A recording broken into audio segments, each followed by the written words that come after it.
बंधुओं, झूठ बोलना कोई इस झूठा तत्वदर्शी से सीखे। इन्होंने अपने मत का प्रचार करने के लिए किस तरह से झूठ का सहारा लिया, जरा इस वीडियो को देखिए एक बार। ये तीनों देवता श्री ब्रह्मा, श्री विष्णु, श्री शिव जी पूरे ब्रह्मांड के संचालक हैं और पवित्र ईसाई धर्म के इतिहास में भी उनका जिक्र है। भले ही उनका नाम नहीं है, नाम अन्य वो अपनी भाषा में कुछ भी लिख ले।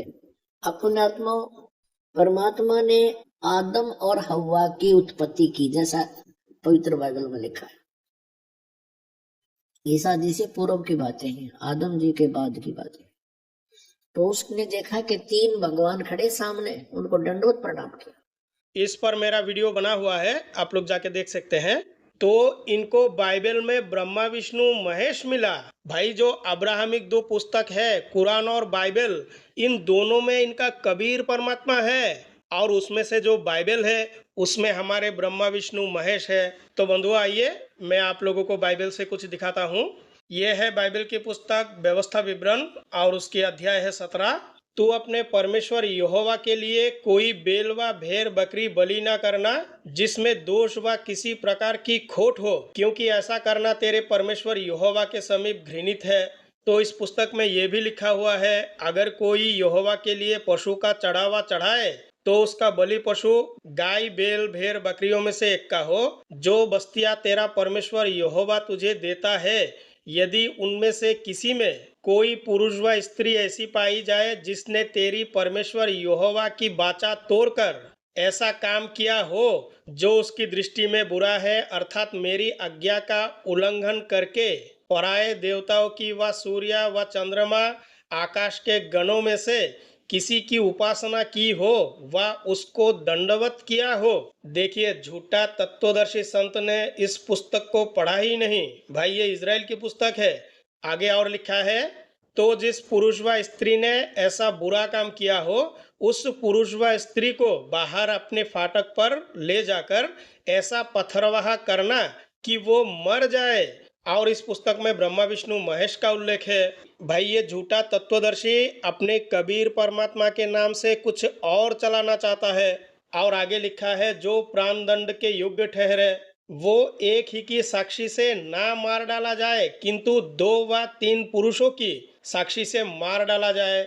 अगर 2 या 3 पुरुष उसका साक्षी देता है कि इसने ऐसा किया है, जो बाइबल का गॉड है उसको छोड़ के दूसरा और किसी को दंडवत किया है या प्रणाम किया है, तो वो मार डाला जाए। उसको मार डालने के लिए सबसे पहले साक्षियों के हाथ और उनके बाद और सब लोगों के हाथ उस पर उठे। इसी रीति से ऐसी बुराई को अपने मध्य से दूर करना। तो जो इजरायली गॉड है उनका नियम यह है, भाई, अगर किसी ने दूसरी देवताओं की उपासना की हो या उसको दंडवत किया हो तो वो मार डाला जाए। और झूठा तत्वदर्शी को यहाँ मिला कबीर परमात्मा। भाई, यहाँ मिला हमारे ब्रह्मा विष्णु महेश। तो इसी तरह से ही जो झूठा तत्वदर्शी है उसने समाज में अज्ञान फैलाया और लोगों को कबीर परमात्मा के नाम से गुमराह किया।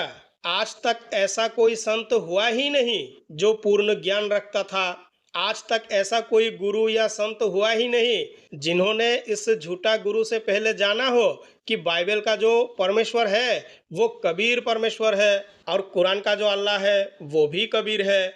किसी ने नहीं जाना। बस एक झूठा तत्वदर्शी ही ऐसा पैदा हो गए जिनको सब कुछ पता था।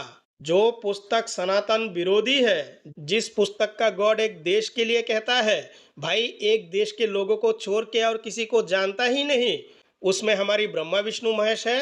भाई, मैं डिबेट करना चाहता हूँ, क्या ऐसा कोई पास्टर पादरिया है जो मुझसे बात करेगा कि इस पुस्तक में गलती नहीं है या ये पुस्तक सनातन विरोधी नहीं है? भाई, कोई तो आओ, बात करो। क्योंकि इस झूठा तत्वदर्शी को देखने के बाद ऐसे बहुत से पास्टर पादरिया है जो कहते हैं हमारी भगवत गीता में उनका यहोवा परमेश्वर है, जो इजराइल देश का गॉड है ना, वो है। तो ऐसे पास्टर पादरियों से भी मैं बात करना चाहता हूँ, भाई जरा ये दिखा दो, हमारी भगवत गीता में तुम्हारे इजराइल देश का परमेश्वर कहाँ है, जरा दिखाओ।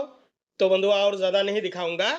आज मैंने आपको बाइबल की जो पुस्तक व्यवस्था विवरण उसकी अध्याय 17 और आयत 1 से लेकर 7 तक दिखाया।